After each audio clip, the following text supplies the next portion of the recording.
Bom dia, boa tarde ou boa noite.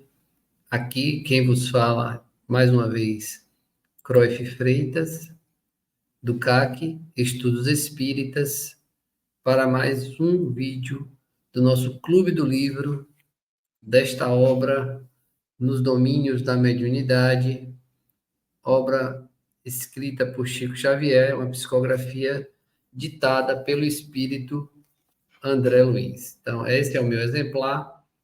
Vocês que estão conosco no grupo de WhatsApp receberam em PDF e hoje nós vamos adentrar a leitura do capítulo 11, Desdobramento em Serviço. Aí o nosso símbolo do CAC, Kardec, Amor e Caridade, para que todos possam acompanhar. E nós estamos aqui no capítulo 11, Desdobramento em Serviço. Vamos falar de uma situação em que o médium desliga do corpo físico e, na sua forma de perispírito, pratica uma atividade em benefício da reunião mediúnica que está em andamento. Lembrando a todos nossos principais personagens deste livro: André Luiz, acompanhado de seu amigo e colega de estudos da mediunidade Hilário, orientados por Aulus. Eles estão num centro espírita dirigido por Clementino, como mentor espiritual, no plano invisível, e por Raul Silva, o dirigente encarnado. E alguns médiuns, nós já tivemos a oportunidade de conhecer Dona Celina e a irmã Eugênia. E hoje vamos conhecer um outro médium que realizou essa tarefa do desdobramento em serviço. Pedir a todos que sigam o CAC no Instagram, @CAC Estudos Espíritas, e, por caridade, se inscrevam no canal CAC Estudos Espíritas no YouTube, ativem o sininho e, por favor, não esqueçam de dar o like neste vídeo, se vocês gostaram, porque isso vai possibilitar uma maior divulgação da doutrina espírita. Vamos, então, à nossa leitura do capítulo, que é muito interessante. Chegara a vez do médium Antônio Castro. Profundamente concentrado, denotava a confiança com que se oferecia aos objetivos de serviço. Aproximou-se dele o irmão Clementino, dirigente desencarnado, e, à maneira do magnetizador comum, impôs-lhe as mãos, aplicando-lhe passes de longo circuito. Então, primeira parada agora para explicar que o médium Antônio Castro se entregava concentrado para alcançar o transe, com confiança, porque já sabia quais eram os objetivos do serviço. Já estava tudo combinado com ele enquanto encarnado. Então, ele estava ali buscando a sua concentração. E o mentor do trabalho, o dirigente do plano espiritual que organizava a reunião, Clementino, como um magnetizador comum. Então, veja que no plano espiritual, eles também aplicam os passes. Impôs-lhe as mãos, aplicando-lhe passes de longo circuito. Então, quando ele diz impôs-lhe as mãos, não quer dizer que ele ficou com as mãos paradas sobre o médium, de forma alguma. Por que eu estou lhe explicando isso? Porque ele está dizendo que aplicou passes de longo circuito.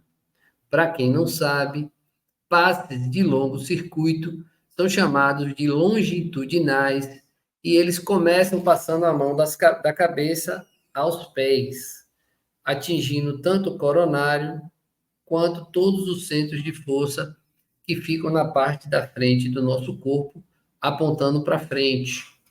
Então, esses são chamados passes de longo circuito. A mão não fica parada, ela fica passando. Então, ele começou, então, no plano espiritual, a aplicar esses passes de longo circuito no médium Antônio Castro. Seguindo, Castro como que adormeceu devagarinho inteiriçando-se-lhe os membros, enrijecendo os membros. Observe que esse mesmo efeito o passe magnético causa nos encarnados quando eles recebem. Muitos terminam entrando em sono. Do tórax emanava com abundância um vapor esbranquiçado que, em se acumulando à feição de uma nuvem, depressa se transformou à esquerda do corpo denso, do corpo físico, numa duplicata do médio em tamanho ligeiramente maior. Então veja que o perispírito desacoplou do corpo físico, surgindo inicialmente como uma nuvem e depois passando a ter a imagem idêntica ao corpo físico, só que um pouco maior. Isso porque quem está relatando é André Luiz e ele estava na condição de desencarnado espírito errante. Nosso amigo, como que se revelava mais desenvolvido, apresentando todas as particularidades de sua forma física apreciavelmente dilatadas. Então, ele parecia maior, mais dilatado, porque tinha acabado de desacoplar o perispírito do seu corpo físico. Desejei ensaiar algumas indagações, contudo, a dignidade do serviço impunha-me silêncio. Isso aí, André Luiz pensando. O diretor espiritual da casa, Clementino, submetia o medianeiro à delicada intervenção magnética que não seria lícito perturbar ou interromper. Então, Clementino continuava a aplicação dos passes magnéticos de grande circuito sobre o médium. E aí continua. O médium, assim, desligado do veículo carnal, afastou-se 2 passos, deixando ver o cordão vaporoso que o prendia ao corpo somático, ao corpo físico. Então, todo mundo já ouviu falar do cordão de prata, essa ligação, esse cordão fluídico que liga o perispírito ao corpo, que se rompe com a morte física e se desliga do corpo físico, libertando o perispírito. Então, André Luiz conseguiu ver esse cordão vaporoso ligando o perispírito do médium ao corpo físico. Enquanto o equipamento fisiológico descansava imóvel, Castro, tateante e assombrado, surgia junto de nós, numa cópia estranha de si mesmo, porquanto, além de maior em sua configuração exterior, apresentava-se azulada à direita e alaranjada à esquerda. Tentou movimentar-se, contudo, parecia sentir-se pesado e inquieto. Então vejam que Castro, ao sair do corpo físico, estava assombrado. E isso eu repito, porque muitos médiuns que passam pelo desdobramento têm como primeira reação o medo. É absolutamente normal sentir medo, mas precisa ter a confiança que só o estudo e o conhecimento permitem para que esse medo não impeça o desdobramento em serviço. Seguiremos. Clementino renovou as operações magnéticas e Castro, desdobrado, que é o fenômeno da emancipação da alma, recuou. Veja, ele tinha se afastado 2 passos, recuou, como que se justapondo novamente ao corpo físico. Então, ele voltou para o corpo físico. O perispírito voltou para o corpo físico. Olha a observação de André Luiz. Verifiquei, então, que desse contato resultou singular diferença. O corpo carnal engolira instintivamente certas faixas de força que imprimiam manifesta irregularidade ao perispírito, absorvendo-as de maneira incompreensível para mim. Que forma foi essa? Magnética. O magnetismo do corpo físico puxou de volta o perispírito para ele. É como o ímã. Por isso que é chamado de magnetismo animal e magnetismo humano. Esse mesmo passes magnéticos o corpo físico tem para com o seu perispírito. Então, ele puxou parte do perispírito que estava se apresentando de forma irregular. Desde esse instante, o companheiro fora do vaso de matéria densa guardou o porte que lhe era característico. Então, veja, quando o excesso de perispírito voltou para o corpo, Castro, na visão de André Luiz, no plano invisível, voltou ao seu tamanho normal.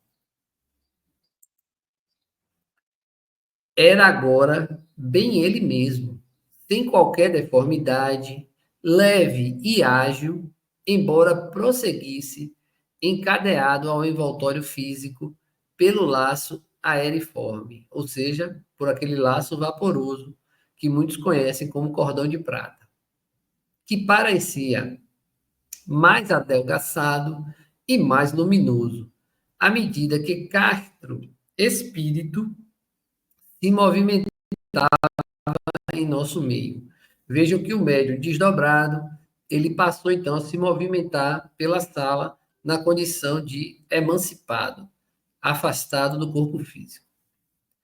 Enquanto Clementino o encorajava com palavras amigas, o nosso orientador, certamente ali assinalando-nos a curiosidade, deu-se pressa em esclarecer. Agora é Aulus quem vai falar para André Luiz e Hilário. Com auxílio do supervisor, que foi Clementino, o médium foi convenientemente exteriorizado, ou seja, desdobrou, emancipou. A princípio, seu perispírito ou corpo astral estava revestido com os eflúvios vitais que asseguram o equilíbrio entre a alma e o corpo de carne, conhecidos aqueles em seu conjunto como sendo o duplo etérico, formado por emanações neuropsíquicas que pertencem ao campo fisiológico e que, por isso mesmo, não conseguem maior afastamento da organização terrestre, destinando-se à desintegração, tanto quanto ocorre ao instrumento carnal por ocasião da morte renovadora. Tem uma aula do CAC, lá em ao vivo, com o título O Perispírito, que nós vamos falar dos 7 corpos sutis. E o duplo etérico é aquele que está mais próximo do corpo físico e é o que tem mais características de matéria. Por isso, André Luiz, nesse capítulo, informa que o duplo etérico saiu junto com o corpo astral, mas ele precisava retornar, porque ele é o que está mais próximo da ligação espírito-matéria, e ele não consegue se afastar da matéria. Por isso que, inicialmente, Castro, como espírito emancipado, tinha um tamanho maior, e ao retornar essa parte do perispírito para o corpo físico, ele ficou com um tamanho normal. Então, esse é o duplo etérico. É uma cópia fiel do nosso corpo físico, que ainda é considerado matéria, porque também sofrerá a desintegração quando da morte do corpo. Além disso, é importante ressaltar que o corpo que permaneceu livre da matéria é o corpo astral, que é a sequência do duplo etérico. Então, nós temos o corpo físico, o duplo etérico e, na sequência, o corpo astral. E esse corpo astral é aquele que fica transitando em desdobramento pelo plano espiritual, quando o encarnado adquire a emancipação da alma, mais livre da matéria e sem a sua influência, que é muito forte. Seguimos. Para melhor ajustar-se ao nosso ambiente, Castro devolveu essas energias ao corpo inerme, garantindo assim o calor indispensável à colmeia celular e desembaraçando-se tanto quanto possível para entrar no serviço que o aguarda. Então, ele se libertou daquela parte do duplo etérico e devolveu ao corpo para ficar então apenas com o corpo astral e poder se entregar ao serviço que lhe aguardava, o qual ele já tinha ciência do que seria. Ah, disse Hilário com expressão admirativa. Aqui vemos, desse modo, a exteriorização da sensibilidade. Sim, já Aulus, se algum pesquisador humano ferisse o espaço em que se situa a organização perispirítica do nosso amigo, registraria ele de imediato a dor do golpe que se lhe desfechasse, queixando-se disso através da língua física, porque, não obstante liberto do vaso somático, prossegue em comunhão com ele por intermédio do laço fluídico de ligação. Então, olha que interessante. Estava ali exteriorizado o perispírito do médium, de Castro, e Aulus explica que se algum contato houvesse com aquele perispírito de um humano, o corpo físico iria reclamar. E lá, eu lembro que lá no livro dos médiuns, ou não lembro agora se é no livro dos espíritos, Kardec pergunta se, nessa condição de emancipado, eu acho que é no livro dos espíritos, capítulo 8, nessa condição de emancipado, se o corpo sente o que o espírito faz. E a resposta é que funciona como um balão preso ao poste. Se o balão sacode lá em cima, o poste sente aqui embaixo. Então, tudo que o perispírito sentir, o corpo físico também vai sentir, sendo que Castro vai conseguir verbalizar isso no corpo físico. Ele não só vai vivenciar as experiências, como ele também vai relatar o que ele está presenciando, mesmo em outros locais, em locais mais distantes, porque veremos adiante que ele fará uma viagem espiritual.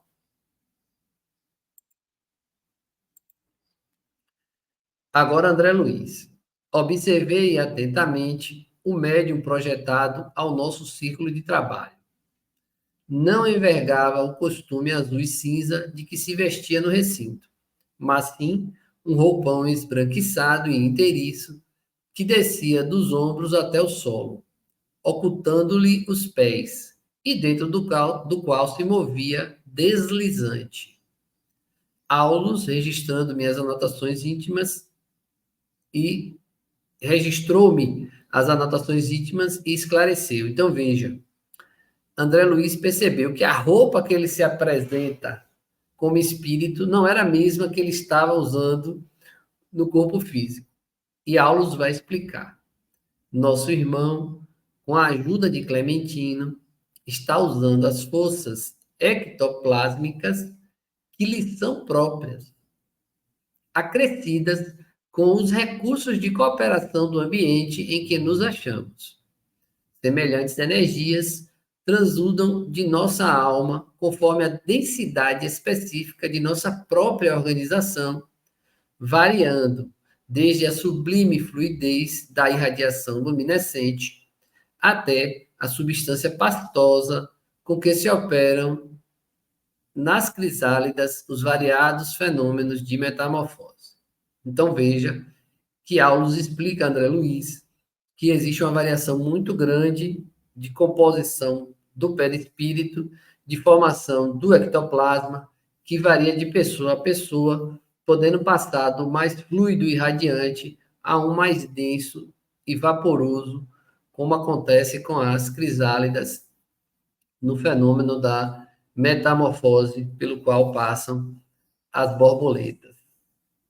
Então, vejamos, aqui há uma explicação da plasticidade, da capacidade do perispírito de se modificar, por isso que o espírito se apresentava com condições diferentes daquela em que estava no corpo físico.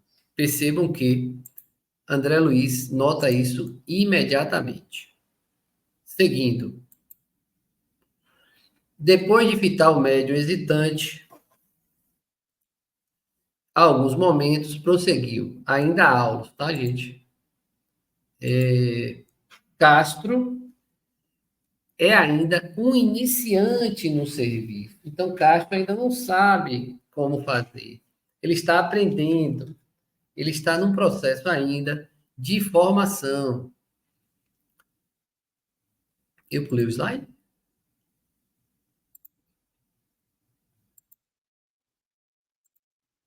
aqui. Perdão, vocês sabem que o CAC ele não tem gravação, então aqui o vídeo fica dessa forma para que nós possamos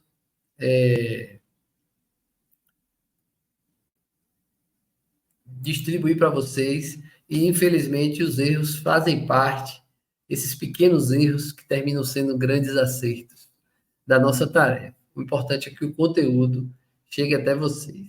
Então vamos continuar, já que o nosso slide pulou algumas etapas.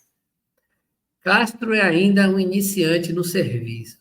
À medida que entesoure experiência, manejará possibilidades mentais avançadas, assumindo os aspectos que deseje, considerando que o perispírito é constituído de elementos maleáveis, obedecendo ao comando do pensamento, e aí ele vai explicar, ao comando do pensamento, seja nascido de nossa própria imaginação ou da imaginação de inteligências mais vigorosas que a nossa, mormente quando a nossa vontade se rende, irrefletida, à dominação de espíritos tirânicos ou viciosos, encastelados na sombra. Nosso amigo, então, se pudesse, comentou Hilário curioso. Hilário sempre deixando a dele. Mas vejam que, qual é o perigo do desdobramento? Se nós estivermos com a mente fraca, se nós estivermos desequilibrados, provavelmente corremos o risco em desdobramento de sermos alcançados por entidades com um vigor maior que o nosso, uma potência mental maior que a nossa, e sendo assim, podemos ser tiranizados. A Cruyff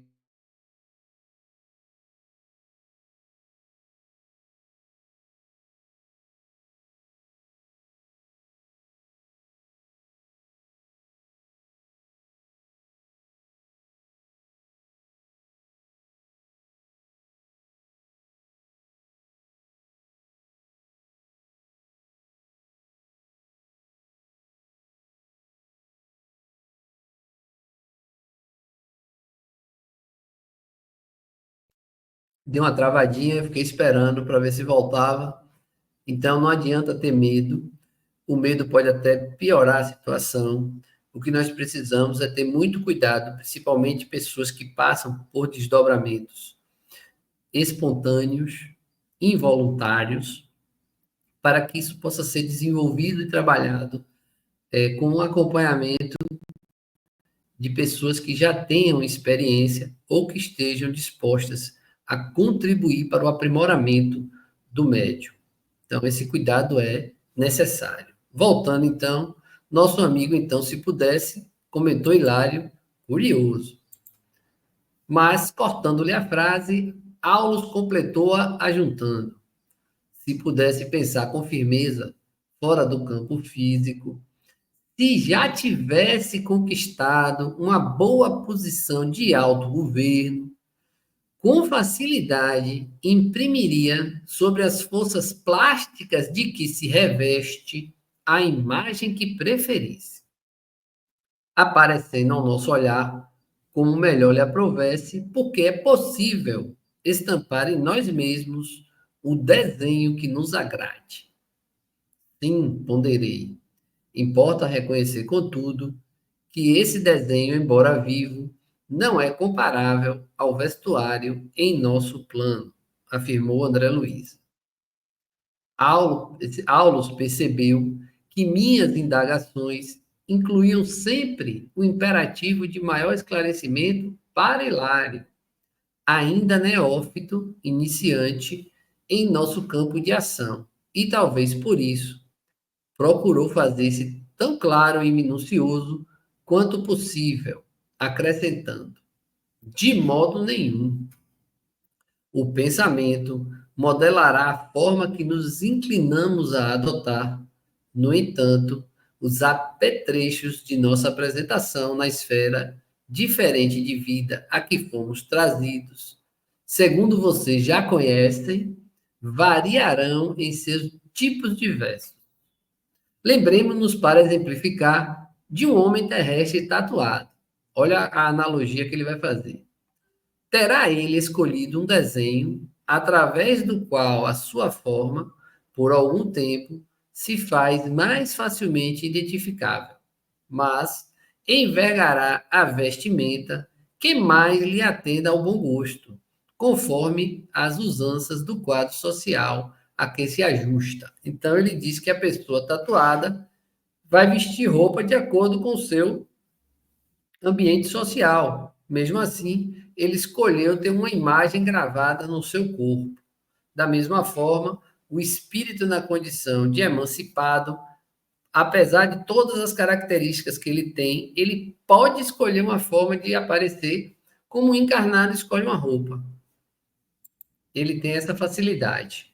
E Aulo, sorrindo, acentuou: pela concentração mental, qualquer espírito se evidenciará na expressão que deseje.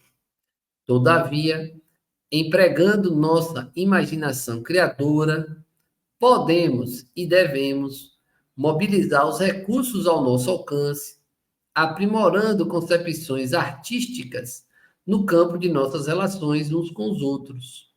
A arte, tanto quanto a ciência, entre nós, é muito mais rica que no círculo dos encarnados, e por ela a educação se processa mais eficiente no que tange à beleza e à cultura. Assim, Aulos continua, assim como não podemos conceber uma sociedade terrestre digna e enobrecida, tão somente composta por homens e mulheres em nudismo absoluto, e embora com maravilhosos primores de tatuagem, é preciso considerar que os indivíduos de nossa comunidade, não obstante dispondo de um veículo prodigiosamente esculpido pelas forças mentais, não menoscabam as excelências do vestuário, por intermédio das quais selecionamos emoções e maneiras distintas. Não podemos esquecer que progresso é trabalho educativo. A ascensão do espírito não seria regresso ao empirismo da taba. Veja, empirismo da taba, eles faz uma menção a uma corrente filosófica que acredita que a mente do homem é uma página em branco que está pronta para ser preenchida com as experiências e sempre volta a ficar nessa condição para ser preenchida, permitindo assim um acúmulo de experiências, o que seria impróprio, já que nós gravamos nossas memórias no perispírito e guardamos principalmente as mais relevantes. E nessa condição, podemos acessar formas de outras encarnações e roupagens, vestimentas, para nos apresentar na condição de espírito que mais sejam adequadas para a ocasião. Eu lembro que no livro dos médiuns tem um episódio da tabaqueira que um senhor encarnado, enquanto espírito, visitava uma senhora doente da comunidade, da vila, e fazia questão de se apresentar segurando uma tabaqueira, que era um objeto acessório ao seu vestuário. E Kardec pergunta aos espíritos por que ele se apresentava com um objeto acessório. E ele conseguia, com seu perispírito, apresentar aquela imagem também. E os espíritos explicaram a Kardec é que, daquela forma, a senhora não teria dúvida de que ele esteve ali em espírito, e não como encarnado, visto que ele aparecia a altas horas da noite, e dias depois, presencialmente como encarnado em seu corpo físico, foi visitá-la, e ela perguntou, mas o senhor não esteve aqui na noite passada? Ele disse, não sei do que você está falando, não sei do que a senhora está falando. Então, em verdade, ele precisava comprovar que esteve ali em espírito e, por isso, se apresentou com a tabaqueira na mão. E Aulus explicou agora que, a depender da evolução, os espíritos se preocupam sim com os vestuários e eles vão indicar as emoções e maneiras distintas de cada um. Aulo silenciou. O médium, mais à vontade, fora do corpo denso, recebia as instruções que Clementino lhe administrava paternal. 2 guardas aproximaram-se dele e lhe aplicaram à cabeça um capacete em forma de antolhos. Quem não sabe o que é antolhos e que conhece carroça, vai lembrar que os animais que são colocados na carroça ficam com um material de couro tapando a visão lateral para que eles não se assustem com qualquer coisa. Esse capacete que colocaram é dessa forma, impedindo que o médium observe tudo o que está acontecendo ao seu redor e dessa forma não se assuste. E aí Aulus explica. Para a viagem que fará, avisou-nos o assistente.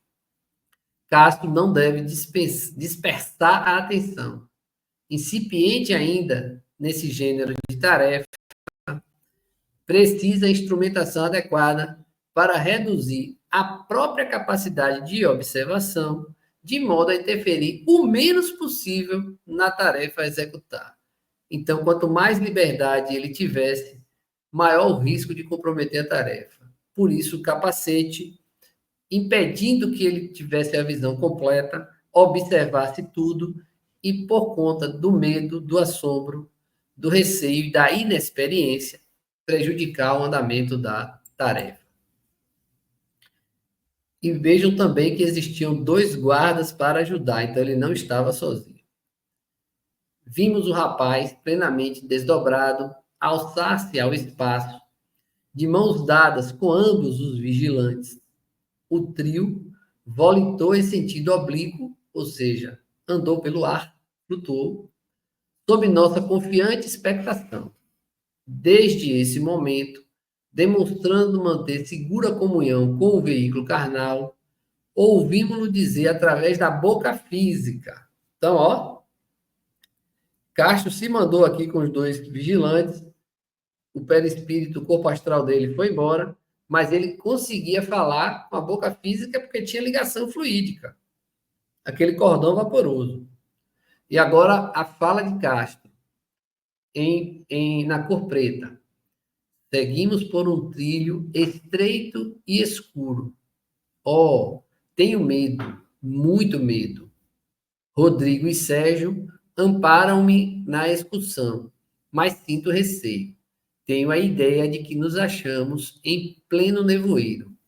Percebam que ele já conhecia os espíritos vigilantes Rodrigo e Sérgio, que estavam acompanhando ele, conduzindo ele para a tarefa, mas ele disse que achava que estava no meio de um nevoeiro. E no rosto físico, estampando no rosto sinais de angústia e estranheza, continuava. Que noite é essa? A escuridão parece pesar sobre nós. Ai de mim!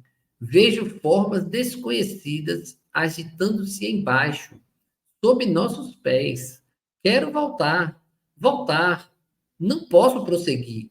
Não suporto, não suporto. Mas Raul, dirigente encarnado, sob a inspiração do mentor da casa, Clementino, elevou o padrão vibratório do conjunto numa prece fervorosa em que rogava do alto forças multiplicadas para o irmão em serviço. Vejam que quem ficou sentadinho na mesa contribuiu para a viagem astral realizada pelo médium em desdobramento. Como? Com a prece. Com a prece, irradiaram as energias necessárias, os fluidos necessários para que o médium tranquilizasse e seguisse seu caminho. Vejamos. Junto de nós, Aulus informou a oração do grupo, acompanhando-o na excursão e transmitida a ele de imediato, constitui-lhe abençoado tônico espiritual. E aí Castro vai dizer, sim, meus amigos, prosseguiu Castro, qual se o corpo físico lhe fosse um aparelho radiofônico para a comunicação à distância. Então, de lá de onde ele estava, ele falava cá com o corpo físico. A prece de vocês atua sobre mim como se fosse um chuveiro de luz. Agradeço-lhes o benefício. Estou reconfortado. Avançarei. E assim ele criou coragem e foi em frente.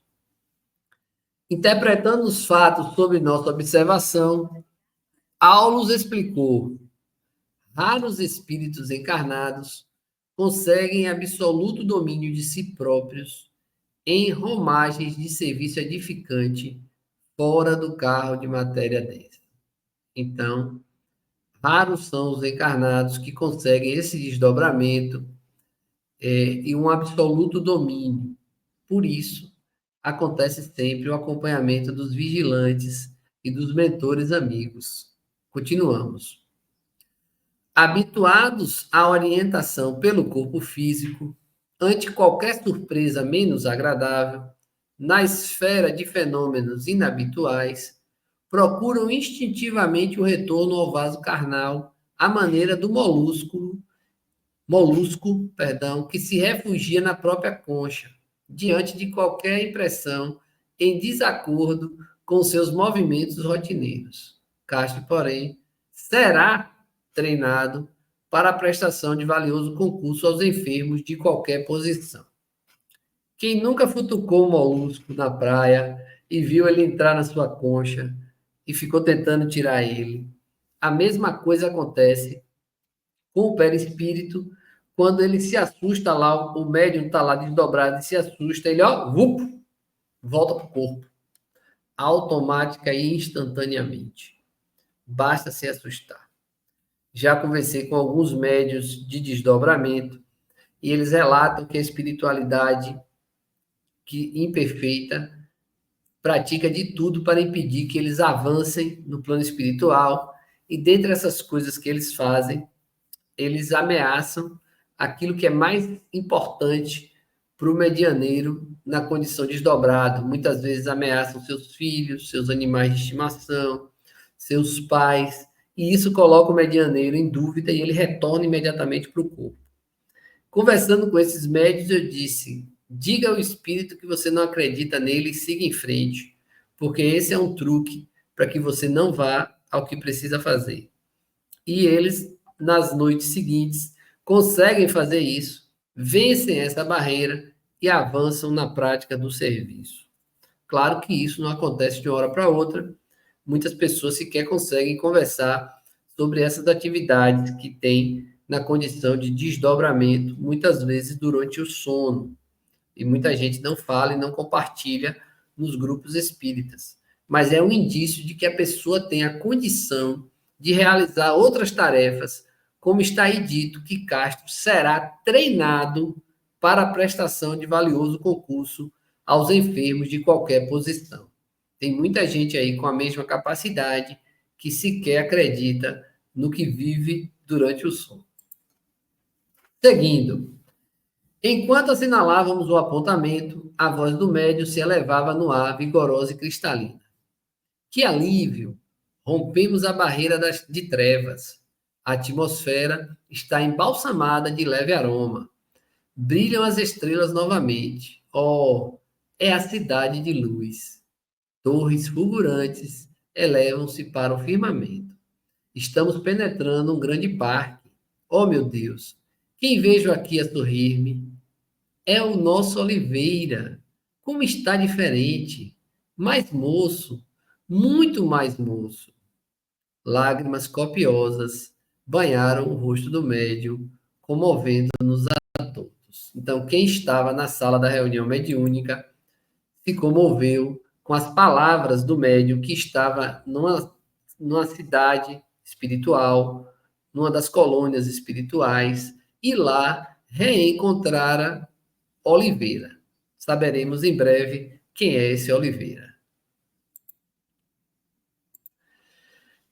No gesto de quem se entregava a um abraço carinhoso de coração a coração, o medianeiro continuou. Que felicidade, que felicidade!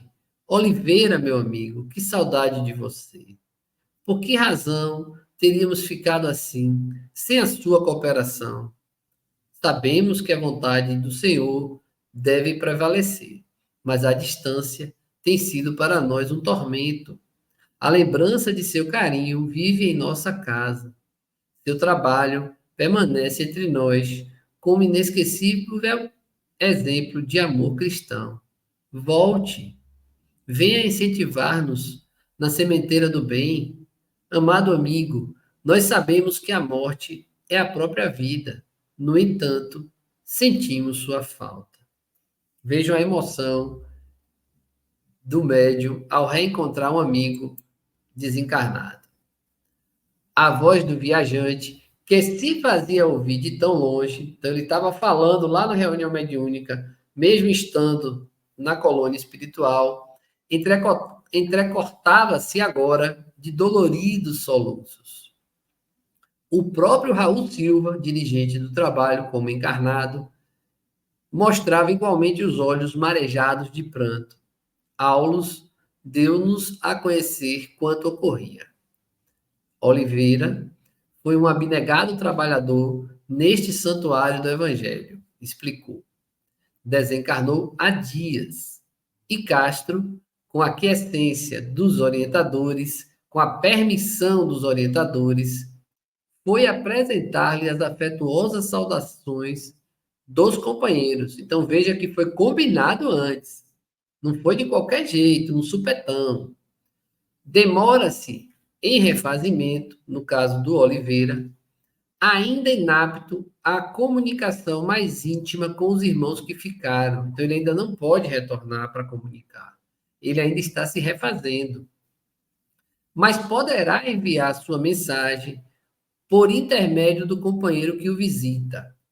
Agora, nós vamos falar, no caso do desdobramento em serviço. Veja que o desdobramento em si é uma condição anímica da própria alma. Só existe mediunidade quando você faz o intermédio entre o plano invisível e o plano material.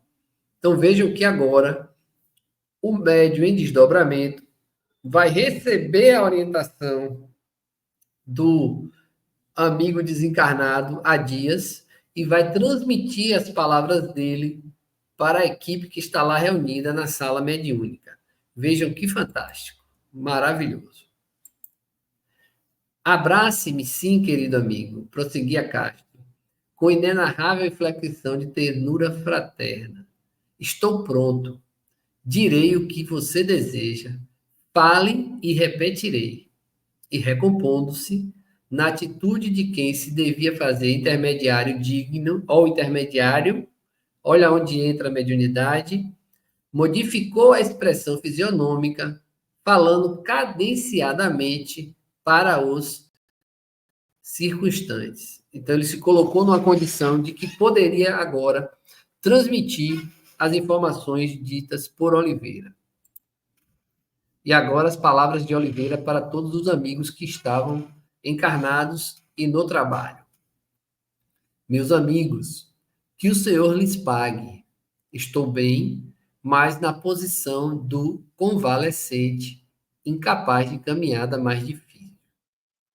Sinto-me reconfortado, quase feliz.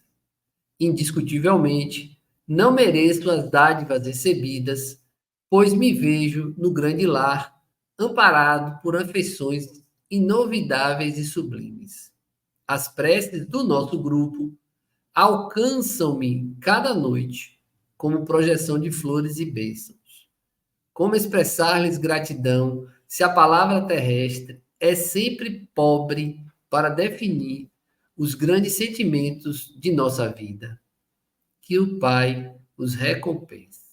Então veja que uma pessoa boa, que trabalhava no centro espírita, que praticava a caridade, que praticava o amor, o trabalho constante, mesmo assim, ele ainda estava em refazimento, ele não estava completamente recuperado do desencarne.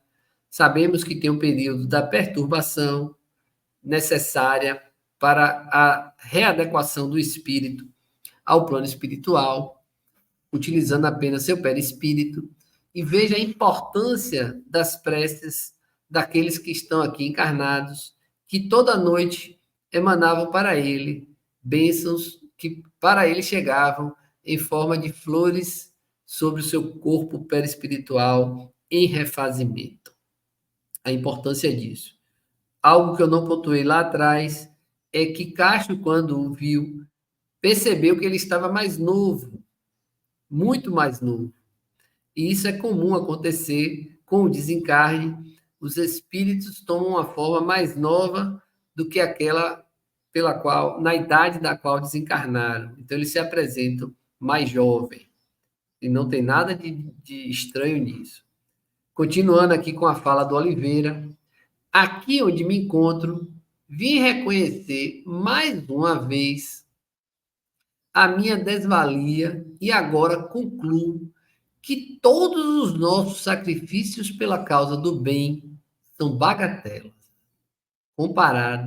comparados à munificência da divina bondade.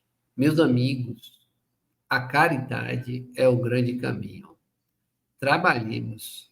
Jesus nos abençoe.